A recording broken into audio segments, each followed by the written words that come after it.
I'm not in competition with my homies, I'm whipping the competition in the rollers. I knew my opposition never knew me, they wouldn't be opposition if they know me. I made a proposition to my hitters, I told them to knock them down if you owe me. I just been sliding around, handling building, we moving, we got pounds in them 40s. Got shot down, we was whoring my homie a op now, so we on her. I was like 16 with the Mac on me deep in the field like it's Pop Warner. Where did the shit seem? Cracked on me when they got real, try to slide on us. I made some ends, put the guys on it, we keeping it real. Nah, and my homie is savage, got put in a casket and I'm mad at him cause he died on us. Just left his viewing and I told his mom every time that she cry, we gon' slide on her. I look you right there in the eye and I ain't surprised you ain't ride for us. How would you feel if you bust a mill with some and they side on you? How would you feel? When you so lit that you can't tell if the love real. If I can't tell you nothing, I tell you how I thought feel. And you ain't your stash can pay my bill. What's up, folks? It is Friday Eve, Thursday night for those who like to keep track of the days of the week. It is also episode 108, and boy, oh boy, it is finally the playoff preview party that we've all been waiting for here, as we have a plethora of guests here. Yes, a word that I rarely use, but we got a ton of guests here tonight. Jen, of course, the first lady co-host, is with us tonight, and she's got yet another gig that she'll mention here as soon as she comes on live. We've got Al from Edge of Philly Sports. We've got Jamie down there already at Tampa Joe's, and from what we gathered so far, Jamie is staying in the building tonight to make sure that 97.5 The Fanatic gets everything kicked off tomorrow. So thanks to Jamie for being down there. We do appreciate it. And Jamie, by the way, I see you in the green room. Make sure you push that other guy just completely out. We don't need that has-been over there from that sports group. So, but anyways, Mike Klein is down there along with Jamie. Of course, Nick, the rest of the gang is here. Folks, something that we probably didn't believe in that was going to happen in the beginning of the season here, and we are faithfully and happy to be in the playoffs against the Bucs. We expect, at least that we know of, 100 folks coming off the plane just from Philly Sports Trips, from phillysportstrips.com. And if you guys have not gotten your tailgate package yet, please get it, even though we expect for the weather not to be so nice around here on Sunday. But we hope and pray that it goes away, and so the tailgates will be just fine. But again, and it's going to be a great night to talk about Eagles football. We do have Dylan, so he will bring the Tampa flavor. I'm pretty sure he's got his flags already getting ready to be raised. Nick, I saw him dancing out there in the green room as soon as we had Meek Mill, and Meek Mill will continue to be the dreams and nightmares for the Bucs. So with all that being said, folks, we hope that everyone enjoys the night as much as we do. It is episode 108. I'm Angel. This is Broad Street South.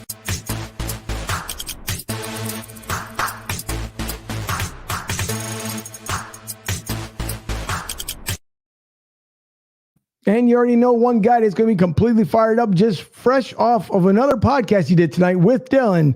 Here is the Godfather, Mike Fuji.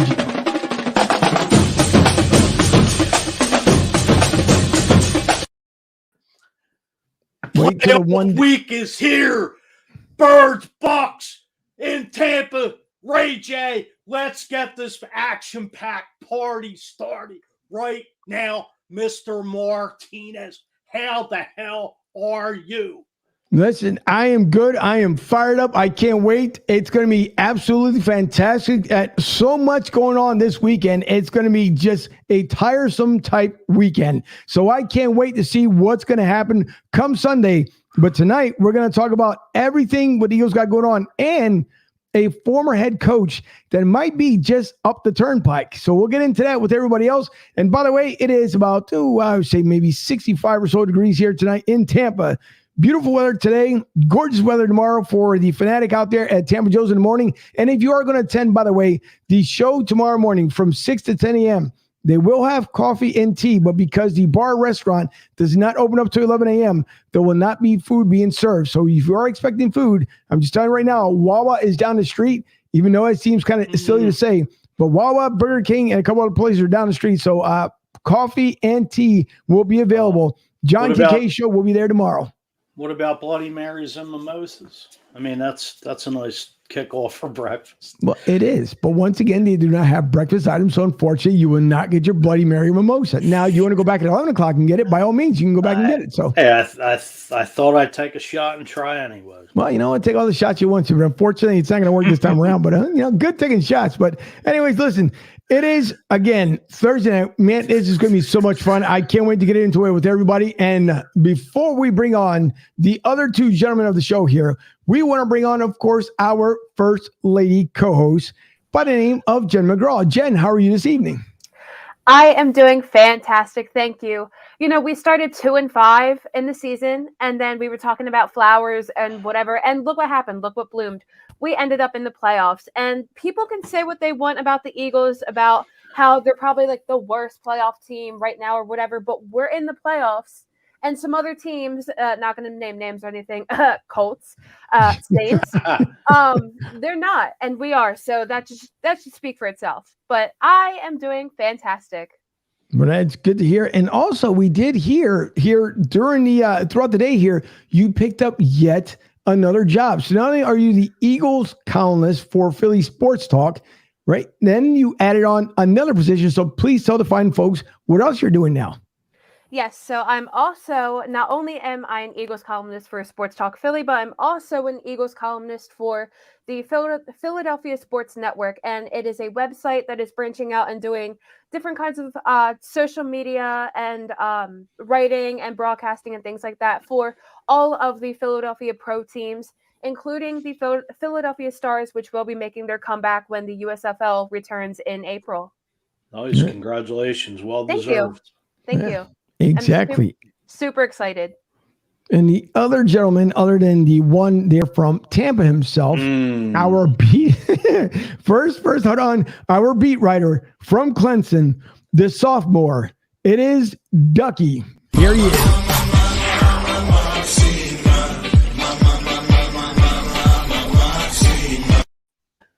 Ducky, what's going on tonight? Nothing much. Jen, congratulations on your job.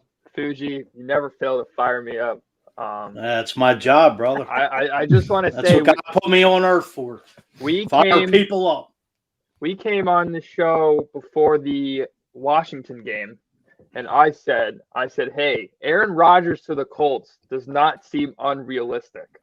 And now the Colts are out of the playoffs, and Chris Ballard has come out and said, I do not know who the starting quarterback is next year. Yeah. So Aaron Rodgers to the Colts all of a sudden looks a little bit more attractive. And that's all I got to say. But Eagles in the playoffs, I think Tampa Bay is going to destroy them. But Eagles are in the playoffs, and that's all that matters. So there's nowhere. Hang on to those thoughts because we are going to get into some Carson Wentz talk. So definitely hang on to that one. And I want to make sure I give the most proper greeting to our next local Tampa correspondent. And the best way to bring him on is with this little jingle. ES Eagles. There he is. Guys, what's up, Dylan? Listen, I feel a little outnumbered, but you guys have a fight song. But this is a real fight song. Bucs, go Bucs!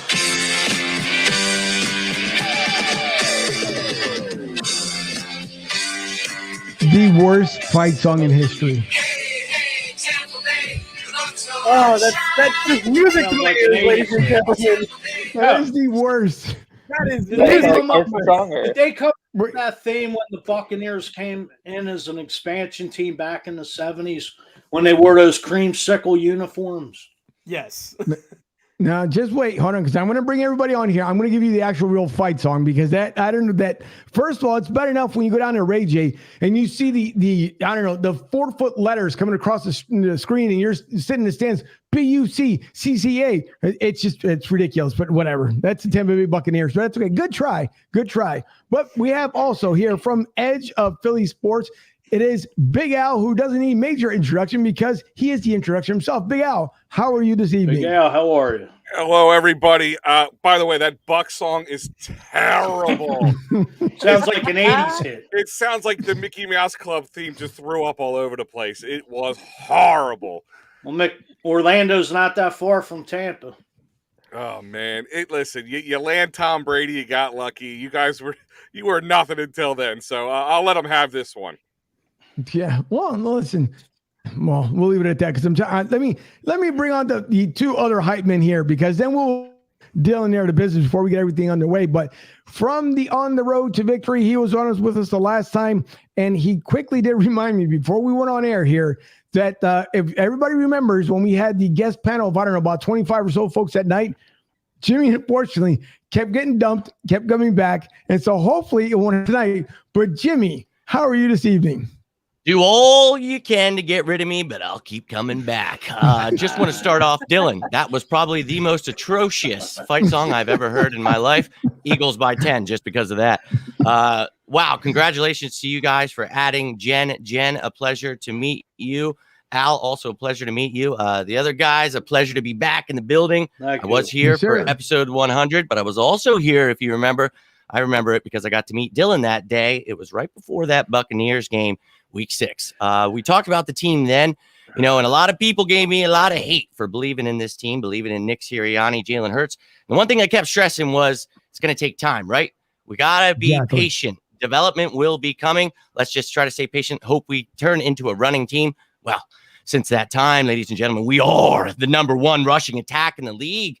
And the Tampa Bay Buccaneers, they're a little banged up. It's looking like some sloppy weather. That sounds like a running kind of game to me. So, I think the Eagles win this game. I'm just going to come out and say it. So, Dylan, it's a pleasure to be right under you, and you're just surrounded everywhere, man. I love every second. You're the sacrificial lamb tonight. It sure is. That's all right, though.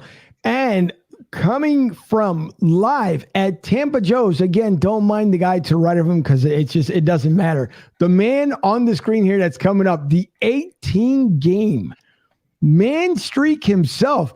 It is the Philly sports guy. No makeup tonight, but hey, by the way, many appearances on the TV. So great job by you, and keep the streak going because apparently you have been the major difference, my friend, making it out there. So what's going on tonight, Jamie? How are you?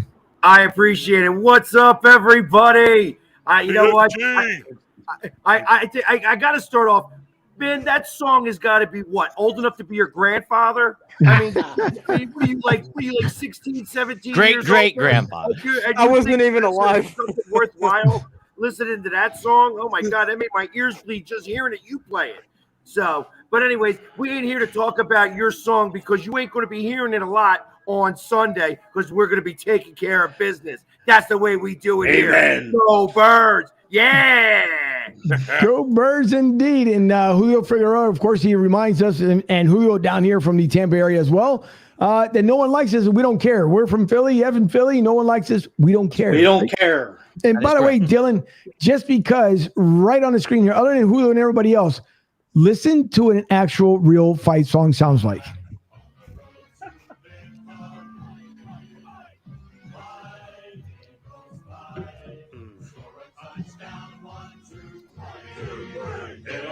Low, hit 'em high, and watch the Eagles fly, on the road to victory. Eagles. Now that's the way you do it. All day. That's not that much better. The end, the ears were bleeding after that. The end saved it there, but the end wasn't that much better than that Bucs score. Buccaneers or whatever that. No, that's it is. The Clemson fight song's the best one. No argument. No questions. Exactly. Well, with that being said, next to the Philly sports guy is also known in the Tampa area as one of the hooligans that takes care of business down there at Tampa Joe's. That being the president for the 26th year, older than the current ding-dong that's behind the wheel there at the White House, is the president of Philly to South, Mike Klein. Mike, how are you this evening? Hey, guys. How's it going, man? Good. How are you? Hey, I didn't want my new best friend to be here all by himself. I didn't know we were coming on the podcast, but I was notified of that moments ago. So I had to run out, put a rental shirt on because I didn't have my Seth Joyner with me. But, I loved hearing that story. He's got rental jerseys so that if you come here and either forget your jersey or you're on a different team or whatever, and you're going to be around Eagles fans, they make you buy a rental. It's a rental. That guy's awesome. $10. You get a jersey for the day. That's the way. That's awesome. Hey, Fuji, you're gonna like this. We have one set aside for Angel because he hasn't been here very often. So we're gonna permanently give him his own rental. Which one? Which jersey Zach gonna be? Number 0. I thought you were talking about the Tom Brady jersey in the back of his closet. Oh, No, yeah, there's- I know. I heard there's- about that. There's no Tom Brady jersey. By the way, Jamie, now you can take him out of the picture since he decided to give me the 0 there, so he'll be all right. But listen, it's all right. Listen, Jamie, just make sure you take care of business down there, and I will see you tomorrow down there, by the way. So can't wait to meet you down there. Angel, what time you coming in the morning? Jamie's already there for me. He's camping out. He's going to put out the tent. No, We're going to hang out. no, I'm probably going to get about midnight. All right. Well, Michelle and I are going to be here. Are you coming down for the AM broadcast? Yes. All right. What? Well, yeah, 8 o'clock, 9 o'clock. What time? Probably at 8 o'clock. All right. I'll be here Right, for just you. make- I'll bring you a yeah. cookie. Well, thank you. I appreciate it. Love you, brother. Yeah, I love you too there, smart guy. That's not very sincere. This ain't a phone call. We got birds to talk about, baby. That's right. That's right. Listen, so we already know that obviously Bruce Arians has talked about this week that it is a completely different team from what he had seen when they first took care of business, but he's not taking it so lightly this time around. So here's what Bruce Arians has to say as far as the gameplay action coming up for the Eagles. Oh, yeah, totally different. Playing with a ton of confidence, won a bunch of ball games since we played them. And, so once you get in the playoffs, anything can happen. So they're going to be fired up. They got a ton of weapons, and they look pretty healthy. Yeah, it's a totally different football team than we played back there in October. You got to think about it.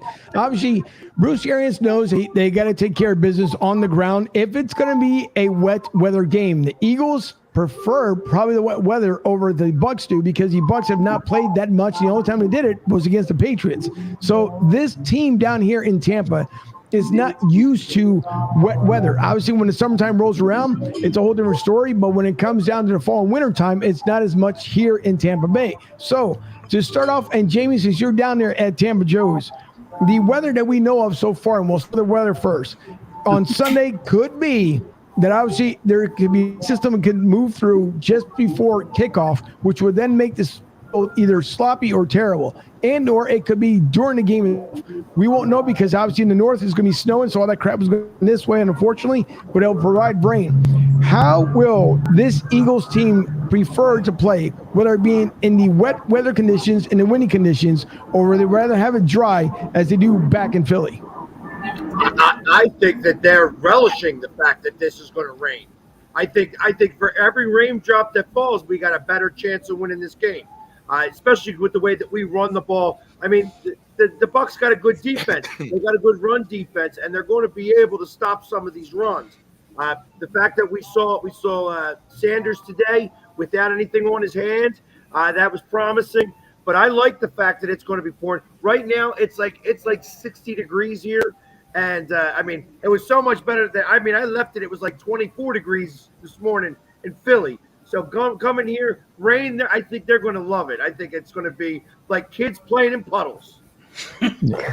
That's true. And we'll see. Dave, I see you from Airline Radio LLC. Appreciate you tuning in. Also, Steel City Renegades will be back for the playoff game themselves. Steelers, of course, are in there as well. So they'll be on there, I believe, Steelers play Sunday night. So they'll be on at 6 to 8, if I remember correctly. And Dave, you're tuning in. Just double correct me on that one there to make sure. But again, as we're talking about Jalen Hurts here, we've seen, and Jen, you touched on it a little bit ago when you were saying the way the Eagles has started at 2-5 compared to where they are now.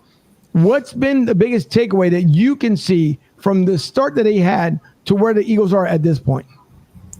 Yeah, I mean, I think the biggest answer I could say is they're running the ball, but not because of the fact that they're running the ball. It's because they're running the ball, so it's alleviating some of the pressure on Hurts, so he's not scrambling and making careless mistakes or mistakes that he's made earlier in the season. And to kind of like piggyback off of that as well, many years ago even, backup quarterbacks didn't have as much of this kind of playing. They waited a couple years before they actually got into the game. So for Hurts to have so much pressure on his technically second year, technically rookie year, whatever you want to call it, he's obviously dealt with a lot of pressure earlier in the season, and that's what led to those mistakes. So by him being more mobile and running himself, as well as utilizing our running backs, has helped him a lot. helped balance up the offense and keep that pressure to a minimum for everybody. We'll see. Once again, there's so many different aspects when it comes to the playoffs versus the regular season. And we've seen, obviously, with Nick Sirianni, who, and for the most part, a lot of people didn't choose, at least for the Eagles, to be there that far down the road.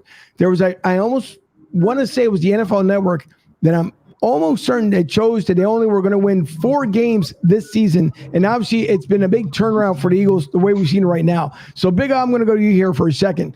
Obviously, Dallas Goedert is planning on coming back this week. At least that's the talk right now, that he's planning on coming back, which is Jalen Hurts, one of 2 weapons because he loves Devontae Smith as well.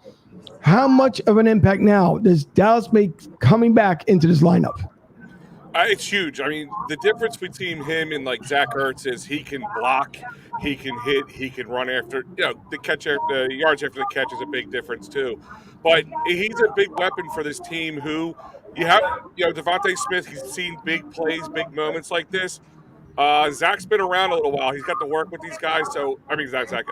Dallas. So he's been around a while. He's been able to work with these guys. So that's a huge plus for them. And adding the ability to block up on that line, allowing Jalen Hurts to do what he does. I mean, that line has been the core of their success right now. You could say the running game, but let's be honest, our running backs aren't world beaters. Okay, by themselves, they're not world beaters. But with that line, they're looking great, and it's allowing Jalen Hurts to grow, be confident, get a chance to get open, and then that's why he's having this cohesiveness you've seen with Dallas over the last few weeks. Hopefully it doesn't take a couple drop passes to do so in the beginning of the game. All right. Now, Jimmy, I'll turn the action over to you here with obviously Devontae Smith being weapon number 2 for Jalen Hurts. And we've seen the progress that he's made. Both players, by the way, playing in their first playoff game ever. And they're probably both, for the most part, like everyone else here, surprised that it actually got there this far. And if everyone believed in everything that Nick was talking about this season, obviously it's paying off. And to me, it feels once again that it's coming down towards like the 2017 segment as we end up making a run for the Super Bowl. Now, would we love to see that? Obviously, yes, because ultimately that's what everybody desires for in the beginning of the season is the actual win the Super Bowl at the end of the season. But Devontae Smith, how much does that second weapon for the Eagles pose that threat against this Tampa Bay Buccaneers team?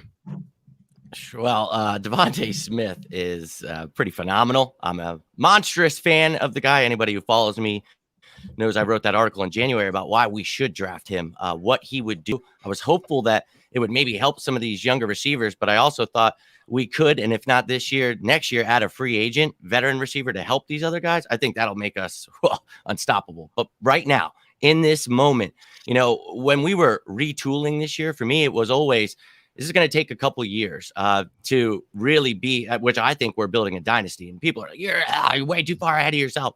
And what I said this year was, I think this is a 9-10 win team, but expect the beginning of the season to start slow because of the fact that we have a young coach, a young quarterback. I mean, so many things that I thought were pretty obvious, but we added pieces that make me so freaking excited for the future. And that one is Devontae Smith. So Dallas Goedert, having him in the middle is obviously monstrous, but you've got a guy like Devontae. They just lost Richard Sherman to IR. He's now going up against Sean Murphy Bunting or Carlton Davis III. That's cute.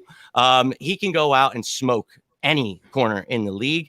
And I think that he's going to have his way. I loved what Jen had said earlier. I kind of alluded to, that was the reason for our success was running the ball. And the reason I talked about running the ball was what it would do for everything else. The key was alleviating the pressure we were putting on Jalen Hurts. So you hit the nail on the head with that. Obviously he's not throwing the ball 30 plus effing times anymore. He's not running for his life. And the guy doesn't turn the ball over much, and he actually makes smart decisions, but it needed to be Nick making some smarter decisions and allowing things to open up for the other receivers. I think this is going to be the perfect game where they've got a pretty good rush defense. I think they're third in the league against the rush. I don't care. We're still number 1. We've got one of the best offensive lines. You use that. Keep pounding that rock. But that opens up everything else. A guy like Devontae Smith is going to be needed in this rain possession receiver. I think it's going to come down to it. I alluded to the rain being a big factor. They're second in yardage, but they're 26th in passing, first in rushing. So that tells you, or passing, they're first and 26th in rushing. That just tells you that they throw the ball all the time. If it's raining, we go out, pound that rock, and then a couple play action plays to Devontae Smith. I think that could be the game beater right there. Devontae Smith scoring the game-winning touchdown or Dallas. So either way, I think a pass, though, from Jalen Hurts to win the game. 23-year-old, his first career playoff game, beating Tom Brady. 44 years old. Oh, my God, it would be a beautiful way to start your playoff career. And he's got a great guy in Devontae Smith to throw it to, so I'm all about it, man. That's true. Go ahead, Fuji. I was saying amen to that. No, that's true. And since we do have young Dylan here in the crowd and being outnumbered by the Eagles fans, but it's okay because once again, he is representing Tampa Bay. And I'm going to go around the board here for a second to see if by any chance, does anyone, I'm going to unmute there, Jamie, and hate to do it to you. The only reason why I'm doing it, obviously, because then we get the feedback from the inside the bar. So it makes it a little tough. Absolutely. I'll be better about that too. I understand. So I want to, before the young man speaks, do we want to bring up the Bucs playoff hype video? No, not at all. No, Absolutely not. Yes, it's beautiful. It is gorgeous. Is it like the Falcons? I mean, I didn't see it. Is it even worth watching? Let's get some fair representation. Toss it up. Let's see it. Let's give it. Let's give it a watch. Brady recorded it, by the way. All right, so that we gotta watch it. Yeah, Of course. but it's okay because after that one, we got the real one. So I'll give it just before young Dylan starts speaking about his team here. So let's bring up the one here. What they consider the Bucs playoff hype. On the Gulf side of Florida, Tampa Bay is home to great expectation, to the Buccaneers. We didn't get here by chance. It was all part of the plan. New team, new year. Let's make sure we learn from the past. Each and every single guy. Stay with it, fellas. Embrace the grind, embrace the work. Sure, we've come a long way. But now we find out just how much we have left. Because this team has already reached great heights. But we know that we can climb even higher. This time, we're not just battling our opponents. We face off against our own expectation. Everybody in here know what you're capable of. You look yourself in the mirror and bring what you got to the team tonight. Oh, yeah. This ain't about me. It's about us. Come on, boys. Let's go now. Our best all year. I wake up every morning. When I look in the mirror, I tell myself, you still in the fight. Yes, sir. When you made this team, you made a commitment to your brother. Look around. This for real. Huh? This for real. No matter what happens, we're going to ride till the wheels fall off. Yeah. Let's go. Make every play and everybody eats today, B. Everybody eats, huh? Into the end zone. And it's popped down. What a catch. Here we go to run. Echo Gronkowski. Oh, my goodness. All night. Let's go. Hornets nest now. Get dressed, man. Who needs a field goal? Fournette going for the end zone. And he did. This is sick. What a game. Now that's the way the Bucs are supposed to be playing. We're playing for a lot now. Everyone matters. The road to a championship begins where last season ended, right here at home. So if you're with us, raise the flags.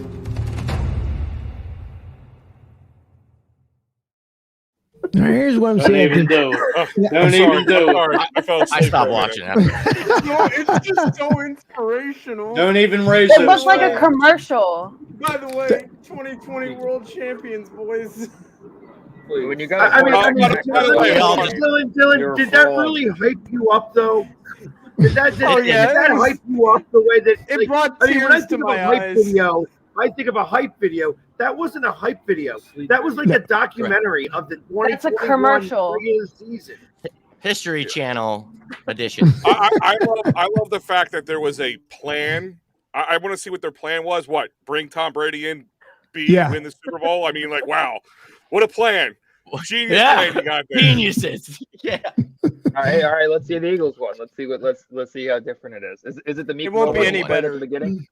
No, it's not the Meek Mill one, although that one is definitely the very top of the line here. I'm going to save that one for later on. But here's one from the Eagles before we allow Mr. Young Dylan Spalding to speak about his Tampa Bay Buccaneers.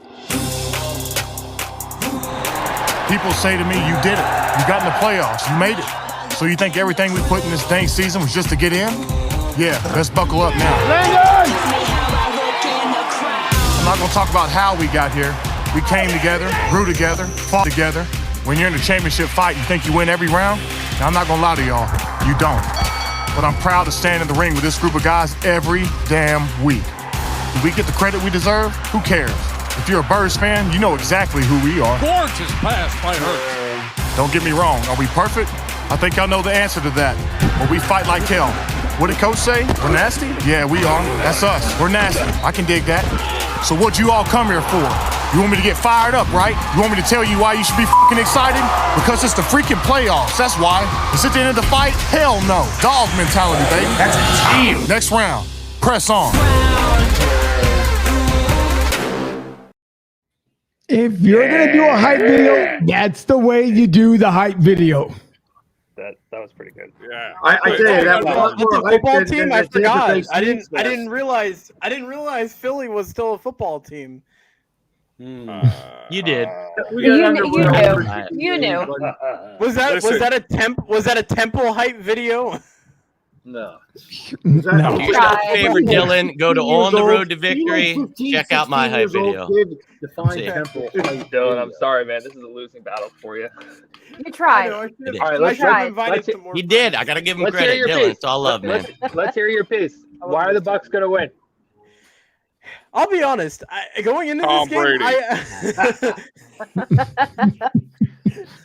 okay. Tell them what you told me in that debate we just had on that other show. Well, I want to hear this. Okay, so to be honest, I'll be honest. I am actually a little nervous heading into this game. I'll be honest. I think Philadelphia, and especially watching Tampa these last couple of weeks, Tampa's just struggled against speed. Like, we just cannot stop speed. Like, the last couple of weeks, we have actually allowed 300 yards in rushing alone in the last 2 weeks, which is a lot of rushing yards for a team that is third in rush defense. We're not the same team that we were when we played you guys a few weeks back in week 5. We are a completely different team, especially on defense with this rush defense, just watching how they allowed so many big chunk plays with, speedy players just such as Chuba Hubbard last week with the Carolina Panthers. Braxton Berrios ran all over us a few weeks ago against the Jets. So this is really a different Bucs team. But again, as you guys mentioned, Tom Brady is the GOAT, and, he always knows how to lead his team into victory. And as you guys mentioned too, with the rain, obviously the Bucs didn't have a great game earlier in the season with the New England Patriots. That was in the rain. Tom Brady, that was one of his worst games, I would say, this season that he had, even though they ended up pulling out with the victory. So definitely weather could play into a factor, and I think that could favor the Eagles just because, again, Tom Brady isn't, probably, he is obviously used to the weather, but he didn't look good this season in the weather up to this point. So it's going to be interesting to see the Buccaneers going into this game on Sunday, kind of with the weather and with all these factors, with the injuries as well. A lot of injuries on this Bucs squad. But I think the veteran presence of,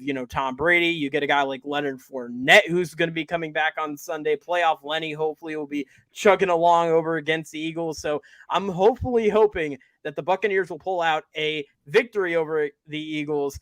But I am also looking forward for a close game because I do think the Eagles could give us a run for our money. I'm going to say it's a 7-point or less victory for the Tampa Bay Buccaneers. Well, as I said on the show before, that we just did, all jokes aside, the Eagles, since 2-5, as Jen stated, they won the last 7 out of 10 down the stretch. No Chris Godwin, no AB. You got to contain Gronk. You got to contain Brate, Mike Williams, not Mike Evans, and O.J. Howard. And honestly, this front four's got to get in Brady's face and knock him around.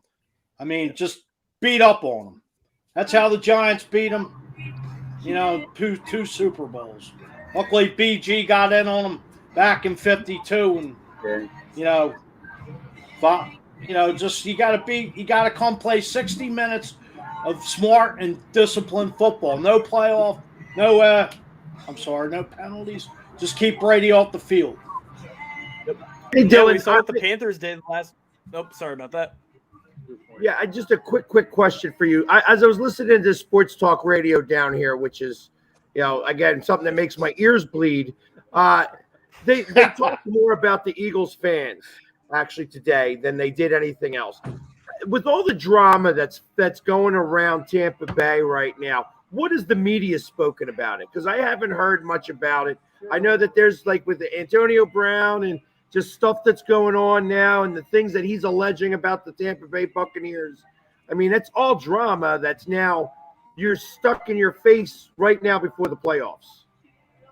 Yeah, it's definitely something that really is kind of controversial right now here in the Tampa Bay area, especially with the team as well. Having something like that with AB and the way he's handled the situation, you definitely can't just get away from it, even though you have tried to get away from it. The Bucs obviously released him, though he has came out with a lot of stuff. But I think the Bucs, you couldn't ask for a better two people to be on your team to lead a team like this with all the adversity that has happened these last couple of weeks. You got a guy like Tom Brady who has dealt with the adversity. He's dealt with having to deal with an Antonio Brown who got released with New England when Tom Brady was still with New England. So he's had to deal with Antonio Brown and his antics off the field. So he knows what it's like to lead the team. Obviously that season, the New England Patriots would end up losing in the first round of the playoffs. That was obviously probably not due at all to AB because AB did get released earlier in the season against Miami. But in all reality, though, you got a guy like, Tom Brady, who obviously can lead a team whenever. I mean, he's a guy who has basically led this team in situations like the Jets where all this drama happens and they still go on to win that football game. And then you got a guy like Bruce Arians, who's a guy who's a no drama, no BS type of coach. I mean, he's well respected in the NFL. He's one of the top tier coaches in the NFL, in my opinion. And I think you have a guy like that who basically is a big part and a big foundation of your team as part of the coaching staff. And I think that helps as well leading the team into this game on Sunday, even if it is going to be a tough game with all the injuries and with the drama that has gone off the field with AB. But it's going to be interesting. I think last week was a nice thing for the Buccaneers, having that extra week of the season and, being able to get all that AB stuff out of their system, having a game under their belt. And also, they weren't really great in that first half against Carolina Panthers. They really struggled. But, heading into that second half, they looked really good. They started to click. They looked a lot better. There was a little bit of scare with Mike Evans, but I think Tampa's going to be in the right direction for the playoffs. All that AB stuff is behind them. And, guys, if the Eagles, lose, there's tomorrow morning, there's a Buccaneers. They're handing away some free stuff at the stadium. You guys can get it before, you guys end up losing on Sunday. It's all free. So we'll hand you guys some Buccaneers gear. Free tickets. Nobody wants to go to that game. I don't know. I could use some extra toilet paper. There you go. I've noticed a trend with when it kicks me off. The last time I was on, it was whenever someone of a fan of another team started talking. I'm telling you, I'm not doing it. It's just hilarious. It's like, you know what? Don't want to hear it. No, but much love to you, Dylan. Dylan, I can't believe you're sitting here in the midst of all these Eagles fans taking it like a champ. But you're going to have to take it like a champ again Sunday when you guys lose. Can I defend Dylan for a quick second here? Sure, Nick. Absolutely not. Yes. All right. I as a neutral fan and someone who doesn't bring a lot of bias, I'm looking for three things. The first thing I'm looking for is the Tampa Bay pass rush. I think they're back. Vita Vea just got a fat extension. They're coming, and I'm not sure if that rush attack is going to be so high and mighty. Second thing I'm looking for, Mike Evans versus Darius Slay is going to be awesome to watch on Sunday. I mean, Darius Slay, he's a baller. He's big play Slay. That's why his Twitter handle is that for a reason. And the third thing I'm looking for is Jalen Hurts. And in college, when he had big playoff games, he blew it.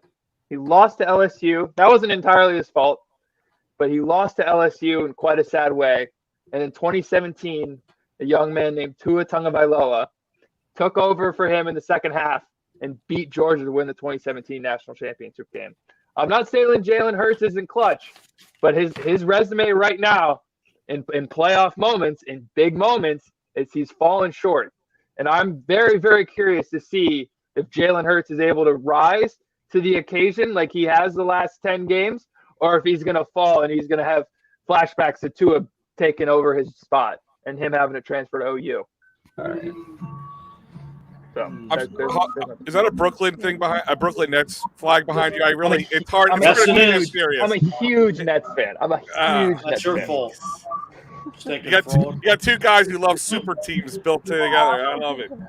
Did someone bring up like Hurts coming in and winning, right? I mean, Hurts is a winner. I talked to a bunch of people close to him before the season, and the one thing I love about the kid is he just wants to win. That's all he wants to do. So I'm very intrigued to see how he goes up against the greatest quarterback of all time in people's minds. So this is going to be awesome. Hey, Angel. Actually, I want to address a point that Dylan said before. Even though I'm a diehard Eagle fan, I've been in Tampa for 34 years. And the Buck fans and the radio programs here, I used to be very good friends with Steve Dumack on WDAE. And, they always go back to that old, oh, my God, everybody doesn't root for the Bucs and they live in Tampa. That's what the Bucs need to get rid of if they really want to build their base and their customer morale. Because you could give me $1,000 and I couldn't tell you 10 players that play on the Bucs. And it's been like that since I moved down here in '81. Get by that, build a base. Don't let the fans worry about who's buying whose tickets. I hear that on the radio all the time, but they just keep talking about it. And it's like, it's such a mute issue. If you want to shut people up, then fill the stadium up with your fans and keep the other guys out, just like we do in Philly. And you won't have that problem anymore. Stop crying, poor me. No, but it's absolute truth because that's the way. Hey, listen, the Tampa Bay Lightning down here, I will say that much, and that's exactly what they did. They started finally building up their fan base. Now, it started before the back-to-back championships, but they started building up the fan base. At least from what I hear from the MC down there in Tampa Bay, is that when they started finally putting things together, the away teams weren't representing as much as the home teams. So if the Lightning has figured out, which the Rays are far away from figuring that one out, only because the current mayor of St. Pete does not want to build them a brand new stadium, and then they want to become the X-Rays, which I think would be the worst thing ever in baseball. It's a whole different story for a whole different day. But listen, Eagles fans, everybody knows, they travel in numbers. Obviously, Jamie being the first one down here and from Philly. And the reason why he came down here, it was because with phillysportstrips.com, you guys can fly whatever game that you want to and or take that bus trip when you're going over to DCU or up there to Giant Stadium, which is basically northern Jersey because they don't even play in New York for the most part. But if you want to book your tailgate party or your tailgate event this weekend, there's still some spots available at phillysportstrips.com, the official sponsor here at Broad Street South. And we do appreciate, of course, Vince coming on with us as well. And all this has been coming into play as far as, matter of fact, let me just bring up this here so everybody can see. Come just 2 days away from now, so close to about some 48 hours from now, the official playoff pep rally out there at Tampa Joe's, my other sponsor here locally in Tampa, 9316 Anderson Road in beautiful Tampa, Florida, right outside Veterans Highway. And Jamie can testify it's right skipping a hop away from the runway at the airport. So January 15th, you guys will know it, this Saturday upcoming here from 3 to 7. Not only will you have the John Kincaid Show going from 3 to 7 that evening, but you also have Trey Thomas in the house, so he will be there as well, making an appearance. So Trey Thomas, big deal, and thanks to Mark Farzetta, we have to give him the proper thank you for him as well, and for Fuji for putting that stuff together here with Vince, along with Mike Goodwin, and everything going on. So there's been a lot of moving parts to get everything here, but I'm excited for this weekend, and I finally get to at least puff my chest out a little bit here in Tampa as I tell everybody from here from Florida, including everybody I work with, I am not from Florida. I am from Philly, and don't ever forget it because there's choice words that I can tell you to remind you that I am not from Florida. So that being said, I can't wait till all the festivities happening. Of course, tomorrow, once again, the John Kincaid Show will be live 6 to 10 in the morning down there at Tampa Joe's, the beautiful bar and restaurant that it is, home of Philly of the South. As you can see, the other guy there next to Jamie, that really doesn't matter much for 26 years, but he's there. Mike Klein, the official fan club of Broad Street South, which is Philly of the South. And Mike does a good job. Michelle as well. I want to make sure I give Michelle a proper due as well. The three of us try at least put good game plans for everyone to put together. So obviously you can see multiple invasions of every kind of sort here with Broad Street South. So a lot of stuff coming up this year. Thankfully, this is one of the big ones that fell into our lap. And we're so happy that obviously the Eagles fans will be here. And Tampa, just to remind you, now they're in Tampa. Some folks will be out there in Clearwater. And Jamie, now that you're out there at Tampa Joe's, I will say this much, and I was telling this to my coworkers today. When the Eagles came down here in 2018, when I moved down here, it was a year after, obviously, the Eagles had won the Super Bowl. So I moved down here. Nick Foles obviously had to start because he was with the team at the time. Went to Clearwater Beach. And I will tell you this much. You could not step inches, not a foot, inches away from some hotel screaming and chanting the Eagles fight song or screaming EAGLES Eagles. It was inches to the point where people at the beach are like, oh my God, when they're leaving. How about never? Because we're here forever, period. Even after his weekend's over. And they lost that weekend, but the Eagles faithful never lost faith either that season. Didn't plan and turn out the way we wanted it with Carson Wentz, but whatever. That's a whole different story for a whole different day as well. Except for a couple minutes from now, we'll get into a little bit of Carson Wentz talk. So listen, I'm just excited for obviously everybody coming down here. I hope everybody has a safe trip. We hear there is snow coming from Northeast. Ice cold temperatures coming as well. So for those enjoying the weather, enjoy it before you go back home because it's going to feel a lot better down here in Tampa than it is in Philly at the moment. So everyone enjoy it. But getting here to some other talk as we get into some Eagles as well, and I guess we'll spin it back off to Carson Wentz here. Al, I'll start off with you. A lot of people thought that, of course, Philly's always like, why do you guys pick on folks? Why do you guys always say certain things? Why are you guys so mean? So Carson Wentz was his own pretty much, I guess his own enemy for the most part. He decided that he wanted to leave from Philly because he felt like it wasn't a fair shot. He felt like he needed to do things with Frank Reich. And so the Eagles, hey, they did him justice. They sent him to Indy. They come up short the last game of the season. And here we are again, as I sent a message today to Michael Terrazas, who covers the Indianapolis Colts. Once again, we hear that Carson Wentz wants now out of the Colts organization. And the easiest way to get him out of there is by $15 million. So for everything that the Eagles fan base had stated, and we heard it all over the radio and everything else, some people were fighting for Carson Wentz. Some people couldn't stand that Carson Wentz is around just as much as Ben Simmons. And I don't even understand why the Sixers are even trying to bring him back up into the lineup. But Carson Wentz, once again, thinking about going to another team. At this point, Al, what in the world is going on with Carson Wentz? Listen, I was a big Carson Wentz fan for a while, and from a pure quarterback, for the most part, he could have been great. This is the problem between the ears. Is where the problem is, and a lot of people kind of go back to the injuries and being quote unquote injury prone. But if you watch it, there's actually a line you can watch where he starts to degrade, and it's not so much after the injury in 2017. I was in LA when he tore his ACL. I was in that game. I was at that game. I watched the game. I watched it happen. I watched him walk back, and I'm like, this doesn't look pretty. I remember sitting in LAX just watching depressed people wearing midnight green walk around like zombies. But really where it happened was when we won. Us winning destroyed Carson Wentz. I hate to say it. Because after that, it kept going. And then they have statues of Nick Foles and Doug Peterson. They have the Philly, everybody's always chanting. Unless Carson Wentz came back super healthy and won a Super Bowl the following year, he wasn't going to be the same because that's his mental makeup. That's just who he is. And it's unfortunate because I think he has the abilities to be a great quarterback. He makes some bad mistakes, and that's, part of his game. You kind of live and you die by that. But ultimately, it just kept getting worse. It didn't get better. He kept seeing Nick Foles come back the following year, possibly to make another playoff run when everybody thought they were out, and they beat the Rams again. And then it just didn't get better. He had a good 2019. He made it into the playoffs. What happened? He got taken out quickly by the Seahawks. Cheap shot or not, it happened again. And, this black cloud followed him over, and then Jalen Hurts. They picked Jalen Hurts the second round. And I think that was that was it. That's what put him down. And he couldn't. The team was bad. That team was bad all around.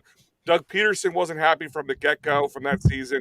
The 2020 season was just a train wreck, wrapped in an enigma, wrapped in garbage. I mean, it was horrible for many reasons that we could sit here for an hour and talk about.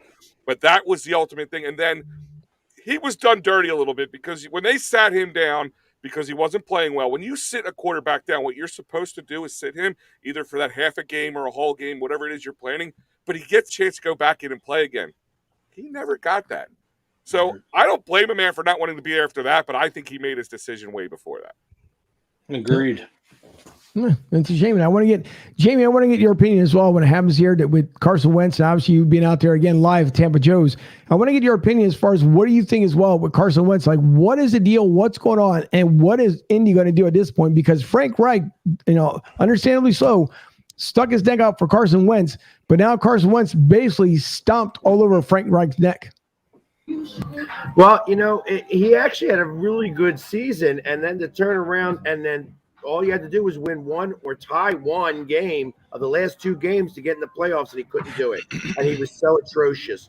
And the fact that the GM came out today and said, I'm not going to stand back and just, say that he's our quarterback, that we're going to have to consider everything that's going on. And the fact that, like I said, he did throw 27 touchdowns and 7 picks. So he did come back a little bit to form.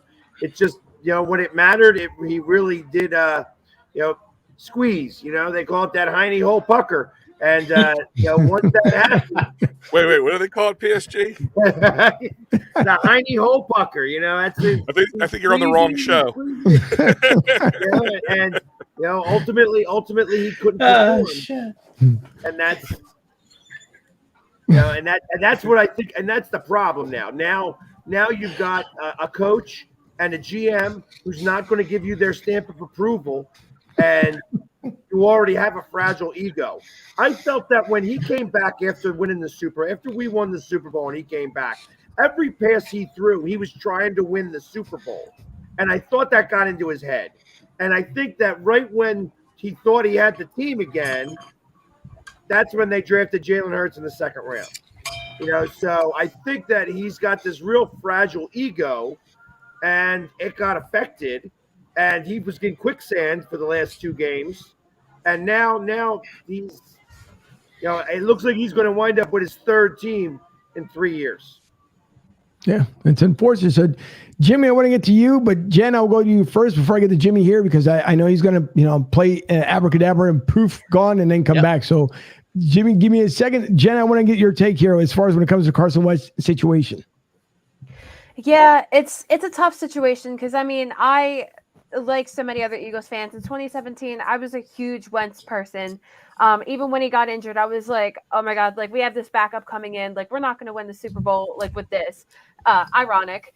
But I was a huge Wentz fan. Even after we won the Super Bowl and came back, I was always trying to root for him because, it's not easy. As somebody who's a huge mental health advocate and things, I know that really took a toll on his mental health and just doubting himself and second guessing himself and coming back and not really progressing and doing well for the team. But I don't know. It's a shame. It's really a shame. I just think that the relationship aspect with Carson Wentz and Frank Reich, it just kind of came in the way of the professional kind of atmosphere that they should have had. Yep. And see, as I was saying it, here he comes back. So there he is again. and so we'll get Jimmy, I want to get your take. I want to get your take before you disappear all over again. I'm not going to Carson Wentz on you, I hope, halfway through here. Look, the guy just didn't deal with adversity well. He said it himself in a presser. He said he gave up right when he got benched in the Packers game. He said that's the moment he knew his time was up in Philadelphia. So the difference between he and Hurts is, complete opposite. Hurts welcomes competition. He wants that battle. I had his trainer on in the offseason. He talked about how they were talking trash about how we should get Deshaun Watson. And they went to change the channel. He said, leave it on. He wanted to hear it, man. He embraced it. That's what Philadelphia quarterback should be. So, I was a huge Carson Wentz fan when he was an Eagle, because he was an Eagle. But once he gave up on the Eagles, I gave up on him.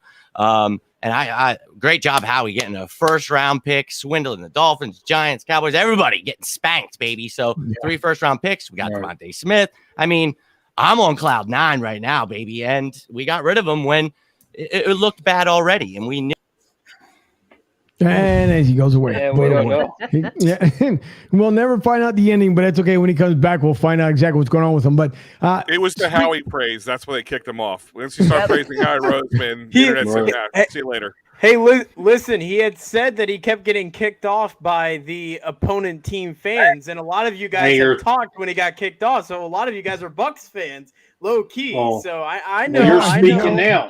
Okay. You're speaking your 2 cents now. I mean, Fuji, you always said I don't know how Angel I went had a half Brady hour not jersey. kicking you off, and now I'm getting kicked off like every minute.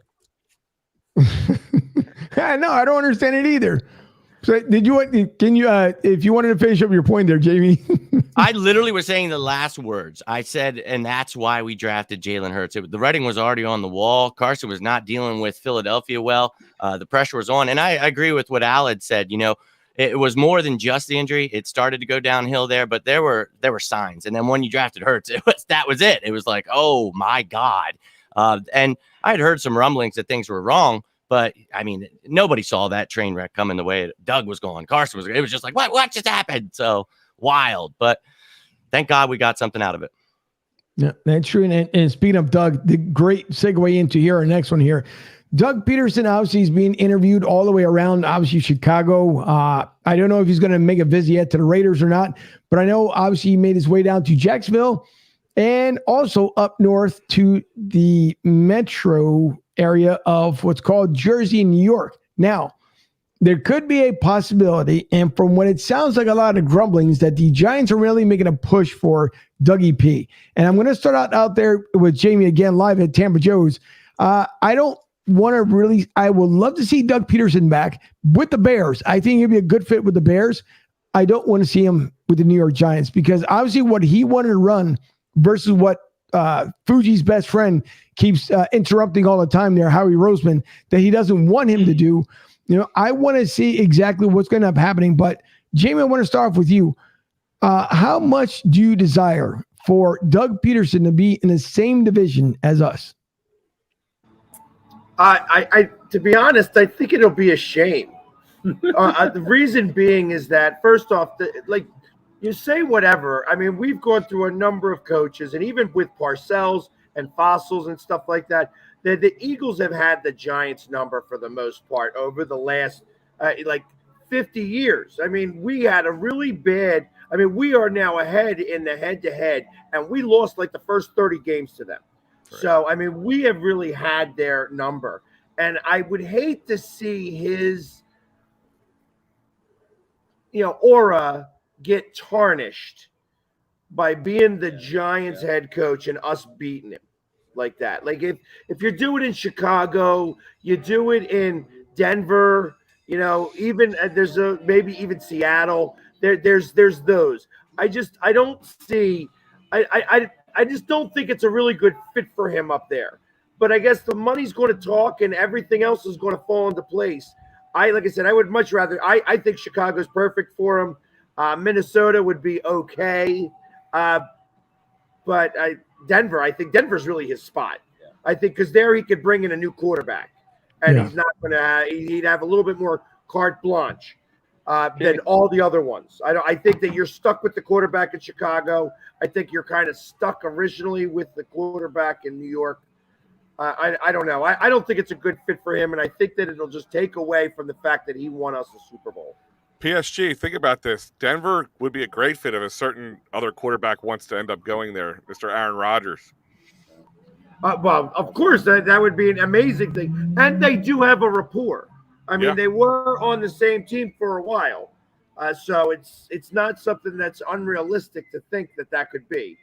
I just don't. I think the Giants are a train wreck, and I think that they are far away from even becoming out of that, that whirlpool that they're in right now. And it's, I think whatever the Jets had, the Giants have caught it, and the Jets are getting over it, and the Giants are now starting their fluenza, their COVID of football. That's true. And listen, I kind of thought also, I guess Jacksonville wouldn't be a bad fit, but you are right though, Jamie. Denver would probably be the best fit for him. I was at one point, which I stayed throughout the year, that Jacksonville was where NFLs went to basically retire. And then once they got rid of their head coach, I figured, you know what? I'm not going to say anymore. But I went back to saying it because at this point, Big Al, they're thinking about bringing Bill O'Brien out there to Jacksonville. I don't think Bill O'Brien, in my own opinion, and what does that matter in this world? But in my own opinion, I don't think Bill O'Brien should have another head coach position. So would that be a smart job for the Jacksonville Jaguars to bring back Bill O'Brien? Did anyone watch the national championship game? Once again, is it a smart move to bring back Bill O'Brien? He almost won the national championship game without his best receiver. Yeah, I think that's a ridiculous move. To be honest, I mean, I'm Brian a number of offers already. You know, like I figure somebody's going to pick him up pretty fast, and that would be my probably first spot for Denver. I think Denver's going to grab him quick. Yep, I think so as well. So it's just a lot of head coach vacancies. And Jen, obviously, I don't know what in the world. The Texans, I feel bad for Cauley. I will say that much. I think he was put into a rough situation. He was let go today. To me, it doesn't make any sense. I think that was really bad. And Dylan, I'll give the floor to you when it comes down to the Texans. But Jen, Joe Judge, I don't understand. What was the whole thing of them deciding they wanted to meet and have this little powwow and everything else? I mean, no offense. You lost the team about 4 games into the season. Danny Dimes, I believe, is on his way out as well. But what in the world were the Giants thinking to hang on just to let Joe Judge say, oh, by the way, we decide today, go ahead and let you go? I don't get it. I don't get it at all. The only thing that I can possibly think of as a plausible answer is that the general manager or whoever wanted to keep him is an Eagles fan or a Washington football fan or a Dallas Cowboys fan, because there's no other plausible reason for the team to keep Joe Judge. I mean, everybody's been talking about this lately too. At that last game, you're 3-9 and you want to run a quarterback sneak. Yeah. What are you thinking? What are you thinking? So I don't know what was going through their minds, but I definitely know that, I guess better late than never by getting rid of him, but that should have been a decision that was made way earlier into the season.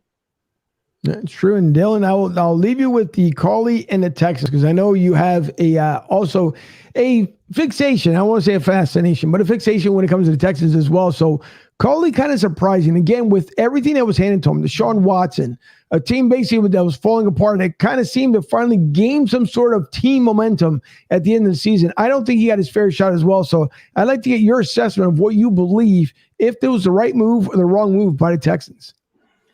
I just think it was too early. I mean, and I know apparently from some people, obviously, and I wasn't able to watch every Texans game because they weren't on TV very often. I don't get them here in Florida, but at least from what I got to see on Red Zone and stuff, and from people I heard, I guess Cauley had made some decisions that were questionable throughout the season when it comes to different plays that he was run. But I mean, you look at the Texans, I mean, there was absolutely no expectations for this Texans team coming into this year. Deshaun Watson had all of his off-field issues, and they still won 4 games, and 2 of them were against, well, one of them was against almost playoff team, and the other was against a playoff team who's the number 1 seed in the Tennessee Titans. They won 4 games this season and were the number 3 seed, and they also had a quarterback, Davis Mills, who was better than the number 1 pick in the NFL draft this year. It kind of surprises me. I think you at least had to give David Cauley at least another year to see maybe what Davis Mills can do in a full season, without having to worry about Tyrod Taylor in the mix as well. We saw Tyrod Taylor play a little bit this year for the Houston Texans, but I mean, not the Dolphins. I'll look at the schedule here real quick, but the Texans had a really not a terrible season for what the expectations were heading into the season. I mean, they beat the Chargers and the Titans, 2 really good football teams this season. Obviously, they did beat the Jaguars twice as well, which we all know they're the number 1 pick in the draft. So, I mean, the Texans, kind of surprising that they fired him, but I have a suspicion with Brian Flores now fired from Miami. Do you bring Brian Flores in to try and keep Deshaun Watson in Houston? Like, I mean, that's a possibility, because Brian Flores would have been the head coach if they would have traded Watson to Miami. So it's going to be interesting to see what's Houston's kind of next step going forward, obviously they're not going to bring Bill O'Brien back. That would be a awful decision if they do end up bringing Bill O'Brien back. I saw somebody said that could happen. I said that will be the worst decision to make. You just fired the guy a year ago. But I would be interested to see if Brian Flores ends up going to Houston, because I think that could maybe try to keep Watson in Houston, even though right now they're far away from where they were a few years ago, being in the playoffs constantly in the AFC South. Yeah, no, you're right. And I'll wait for, nope, there's Jimmy. He's coming back again. I will leave. There it is. So, Jimmy, I want to ask you this last question here with Brian Flores. I don't understand. That's another surprise move. What was Miami? It seemed like he was just, once again, just like Carly was trying to bring this team back. The streak that they went on from where they started to obviously where they finished up. Why did Miami choose to all of a sudden just wipe the slate clean and get rid of Brian Flores, which I thought out of that Belichick tree, different from the one from Green Bay, the only successful coach that's come out of the Patriots organization? Yeah. And what, wasn't it like a 6-game win streak or something there right at the end of the season they had? They were very surprising in a few games. Was it? Yeah. And like the couple of the games I got to watch were pretty entertaining from the fact that what I remember at the beginning of the season was, damn, this defense fell off. They were really good the year before. Tua's not developing, this, that, the other thing. Yeah, they definitely turned it around. And I thought he did a great job doing that. I don't understand why you would ever, same with David Culley. But once again, this is kind of like the Giants, poorly run organizations, and they hold these friendships or relationships with these people, and coaches sometimes end up getting cut when it's the GM who's destroying the organization. So, hey, you took Tua over Herbert, the GM there in Miami. So, I mean, if you think he's the smarter choice than Brian Flores, I think that they brought back that coach that was doing lines in the bathroom and they're all having themselves a good time, because those boys are lost out there. You guys remember that? Yeah. Whoever heard of an organization not firing their coach right away and bringing them down to have conversations and then firing them later in the offseason? Who would have done that? Oh, wait a minute, the Eagles. I'm sorry, I forgot about that. Yeah, exactly. Yeah, Super Bowl winning coach, might I add. But we'll get, that's a whole different ball game because I hate Howie Roseman. Yeah, no. And listen, Big Al, just letting you know, that is Fuji's best friend. You cannot say that about it because he absolutely adores that man. Matter of fact, he's got a tattoo, I think, on the right cheek there. And like Howie Roseman is something or another. So he absolutely just loves him. You've seen it. Absolutely. Is that real quick, just because I know that Howie, you guys love the bust on Howie. Howie, when he had Joe Douglas here, he drafted well. And then he lost Joe Douglas. Last year, he got his guy back. He got somebody who actually knows football and knows football well. And last year, I would say, was a successful draft. So if I'm saying last year's a successful draft, and I think that we're only going to move forward here and be able to draft really well with the team that we have together now, that even when they had that little bit of fight that everybody got to see, truth of the matter is that both their picks, both how he picked and who he guy wanted to pick, he wasn't that great either. So it's not like that it was, they were both A+ picks. So, but I think that we're moving into next year, we're going to be doing real well. Hey, listen, I don't mean to. I also got to kind of wrap it up on our side here because they're going to start cleaning up and such. But I wanted to just say real quick, I appreciate coming on tonight. And Mike also says, he appreciates it. I got us winning in a rain-filled game, 22-17. 22-17. That's what I'm saying. Well, Birds. All right. We win that game. Birds. And the funny score, missed extra points, missed 2-point conversions. Brady goes down to try to win it, and a Slay interception ends the game. Yes. There you go. That'd be a good one. Yes. That would be a good one. Slay the goat, huh? Yeah. Listen, Jamie, thanks for joining us out there at Tampa Joe's. Thanks for coming on. Yeah, not so much for the other guy. Don't worry about him. I'll see him whenever. So I love you, Angel. It's all good. I appreciate it. And I'll see everybody who's coming out on Saturday. Yeah, I'll be here tomorrow morning too, bright and shiny with whatever Wawa is close by to here. I think the closest one is in Miami or whatever. But that's okay. Anyways, Go Birds! Go Birds! Go Bucs! Don't worry about it. Jamie, it's right down the street, so it's not that far, right at the end of Anderson Road. So Wawa's right there. You'll feel just like you are at home. So no worries. That's a good thing. But listen, to everyone else who tuned in tonight, we again, thank you. We also thank, again, Vince Rizzuto for coming on, not only as a sponsor here with Philly Sports Trips, but to reaching out for all this coming together, this big collaboration between Tampa Joe's, Hooters, The Fanatic, Philly to the South. Obviously here, us at Broad Street South. So thank you to everyone who was able to put all this together. Of course, it will all unfold over the weekend, starting tomorrow with the live broadcast from 6 to 10 a.m. at 9316 Anderson Road out there in Tampa, Florida. Tampa Joe's, fun place to go to. Obviously, a restaurant, sports bar, so we'll see everyone out there tomorrow morning. Again, there will not be food served, so don't think there will be food served. That'll start at 11 a.m., but when it comes down to coffee and tea, they will have it in the morning. So if you need some food, please grab it on the way out from Dunkin' Donuts or Burger King or down at Wawa, and then bring it over to Tampa Joe's. So that's the only thing they won't supply, and that's just for tomorrow morning. The rest of the weekend, they'll be just fine. Only because, again, it's not a morning staff restaurant, and so therefore they have to make their adjustments. So with that being said, we can't thank enough for John Kincaid and Jamie. We'll see them tomorrow morning, and then we'll see them again on Saturday from 3 to 7 with their live broadcast all over again with Trey Thomas making his appearance down there in the Tampa area. So we'll see Trey Thomas and the rest of you, the Philly faithful, out there at Tampa Joe's. And we can't wait as he sponsors us, should I say, all year round. So it's fun to finally put sponsors together to collaborate to make everything work. But for everyone tuning in tonight from overseas, down there in Brazil, here stateside, we appreciate everyone for doing so. For my producer over there in the other side of the room. And, of course, we can't forget for Steel City Renegades, if you guys want to tune in on Sunday, that will be from 6 to 8. For anyone who's a Steelers fan, you can tune in to that playoff show prior to them kicking it off. Again, thanks to Philly Sports Trips and phillysportstrips.com for coming on as our newest sponsor, the Big Sarge, the Big Sarge Sports Talk Show from bigsargesports.com. You can see it on our website at broadstsouth.com. That's broadstreetsouth.com. You can view all the different episodes we've had from episode 1 now to episode 108. And also you can download all the audio from the past shows as well. Once again, at tampajoes.com to cigars out there at Tobacconist Lounge out there, not Yarborough. Good Lord. I lost the town there.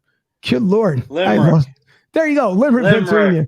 Royersford, that's what I was thinking of. Out there in Royersford, Pennsylvania, 250 West Ridge Pike. Yeah, exactly. Same thing. Soda Goose, cigargoose.com. You guys want to find us Monte Crystals in the Delaware Valley, please reach out to cigargoose.com and find out all the great flavors he has there. And Dylan, how old must you be in order to purchase a fine tobacco product? 16. I'm just kidding. You have to be 21. That's right. Exactly. You have to be 21 years old. And also to Larry Gilman at LG Direct Sales Solutions. I was going to say studio because it is a studio name, but for LG out there, lgdirect.net. And you guys need payment or credit payment solutions, meaning if your terminals are going down, reach out to Larry at lgdirect.net or call him at 855-777-3863. Once again, 855-777-3863.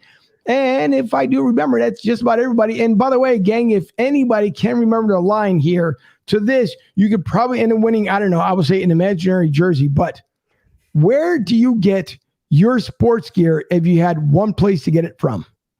Fanatics. There you go. Exactly. So officially licensed everything. If you guys need Eagles gear here, by the way, they are headquartered here in Tampa. Please go out to fanatics.com so you guys can get officially licensed everything. So everything Philly, you can find from there. So I'll read off here the last 5 comments. Michelle says, go Birds. Robert says, have an awesome night. Julio fly, Eagles fly on the road to victory. Obviously, EAGLES, Eagles instead of the Eagle. And by the way, since you guys are here, I can't remember exactly who put. Oh, he's not here tonight. Where's Sean? So, and Big Al, you'll probably get a laugh out of this. Unfortunately, when I'm looking at the board here and everything that's going on, he had up there Go Birds, but the emoji that was up there was an actual eagle. Here, I'm thinking it's a turkey. So I screwed up and said Go Turkeys instead of Go Birds. So I just figured you find that a little bit amusing. But Tom, thanks for tuning in. You and Tara. Awesome show tonight. And Julio, I will see you out there on, I'll see you tomorrow and hopefully again on Sunday. So everyone else, for Jen, Nick, Dylan, Fuji, our guest Jamie out there. Same way with Big Al and Jimmy. And by the way, you two guys, before I let you both go, Jimmy, you go first. Make sure everyone knows exactly how to reach you and where to reach you. You can find me on the road to victory with Jimmy Smith on YouTube. I use Twitter, Facebook, all those things. You can see the handle down there. But yeah, thank you to all the fans that tuned in today. This was great. But thank you guys for having me on. It was a pleasure to meet Jen and Al, Dylan and Nick. Great to be back. Fuji and Angel, always got mad love for you guys. So let's go. I am beyond excited about this game. And I can't stress enough how much I can't wait to punch the Buccaneers in the mouth. All Julio meant was the Bucs are about to get eagled. That's all he meant. So let's go out and smack them right in the mouth, baby. I love it. Go Birds! Go Birds! It's hard to follow that one up, but guys, you can check out all the love at Edge of Philly Sports at eopsports.com. We're on all those social media platforms, YouTube, Facebook, Instagram, Twitter, all the things you need.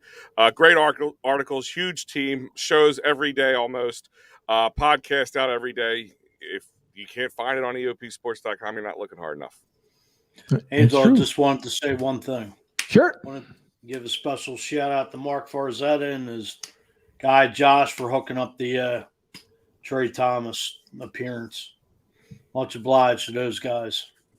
Yes, sir. Angel, I also want to say one thing too.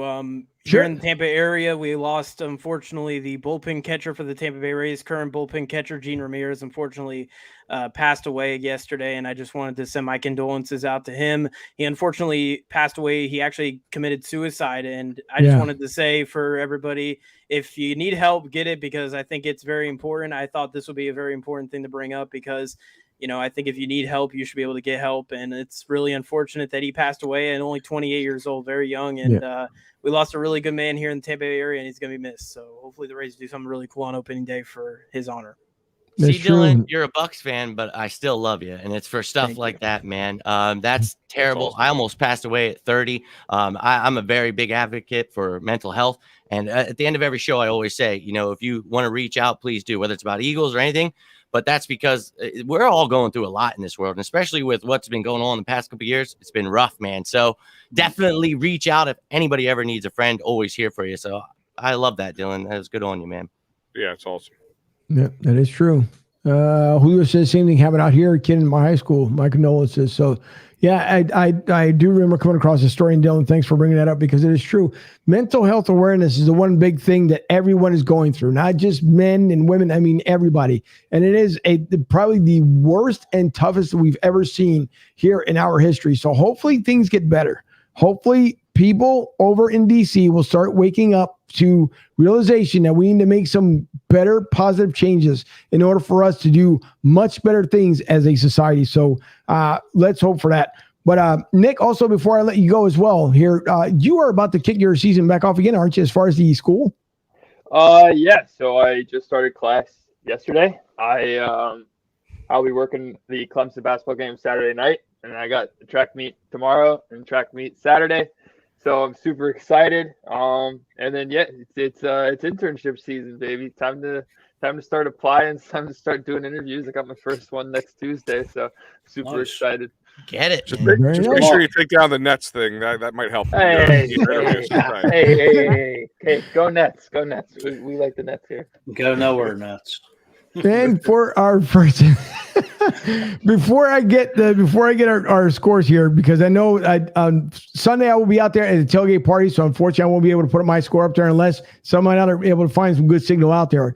But I want to say, as far as Jen, please let the people know exactly where they can find you as well in your content. Yeah, so you can find me on @JenniferMcRaw_ on all social media, and I'm also, as I mentioned earlier in the broadcast, I'm an Eagles columnist for Sports Talk Philly, as well as picked up a new gig with Philadelphia Sports Network today-ish. So you can find a lot of my content on there. And thank you again for having me on the show. I also want to say, too, that my Instagram, Twitter, whatever DMs are always open in case anybody needs to chat about anything.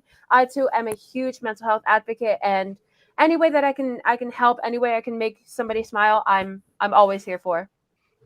It's good to know. Listen, someone always needs a listening ear. I don't care if someone walks by and just says the word hello. That can mean a lot to somebody. So by all means, always reach out to someone and always at least watch for signs that are out there that most people tend to neglect. So let's just hope that people are able to at least seek the help that they want. But I will get here, I guess, the final scores here for Sunday. I'll start out with you there, Jimmy, at the bottom square.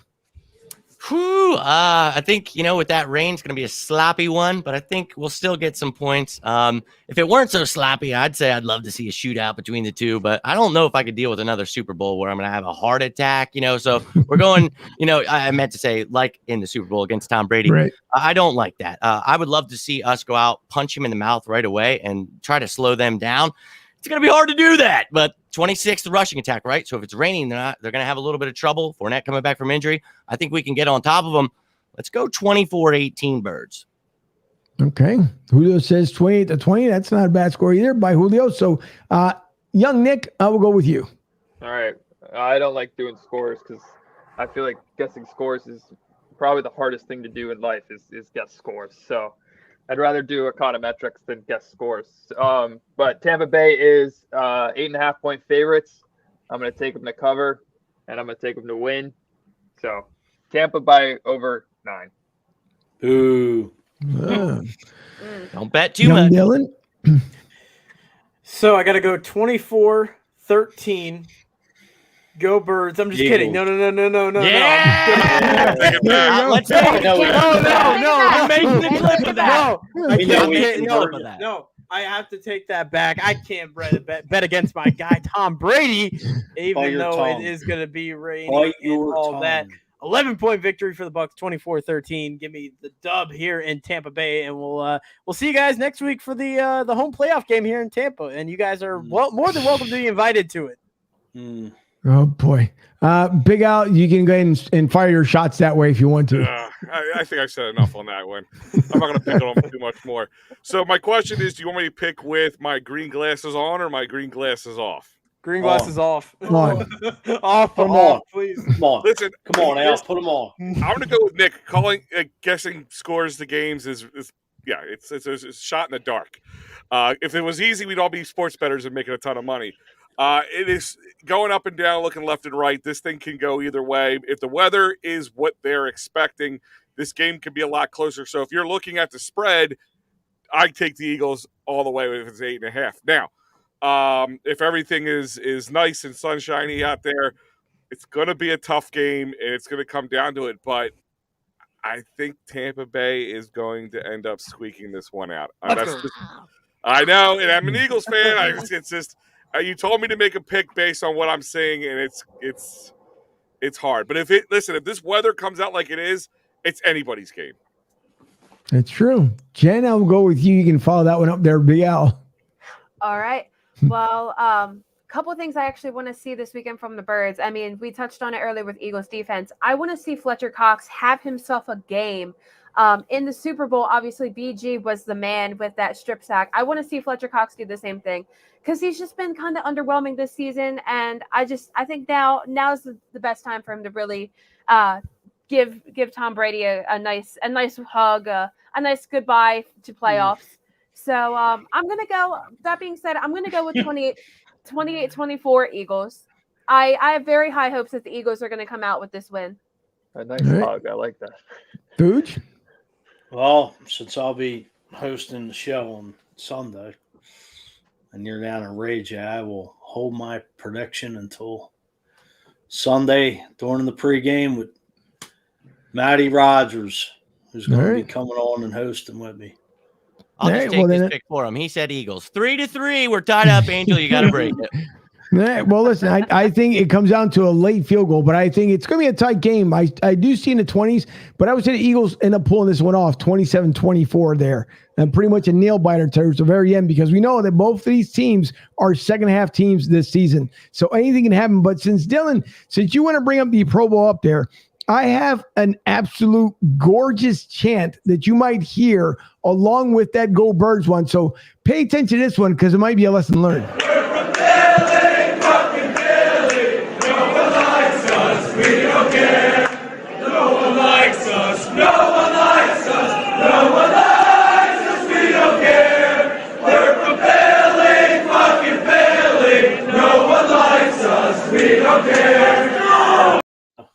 So just for the head there. So to leave that off, and with one more comment coming in here before we end up taking it all the way, as Julio says, Eagles, and finish up with that one here.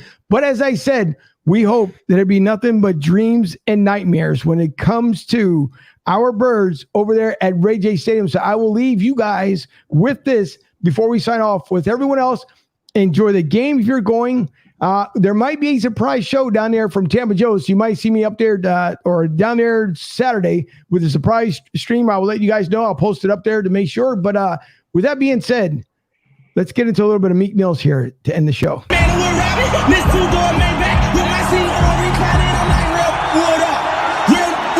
If you ain't about that murder game, then shut up. If you did me in the rest, I get your pussy stuck up when you touch that.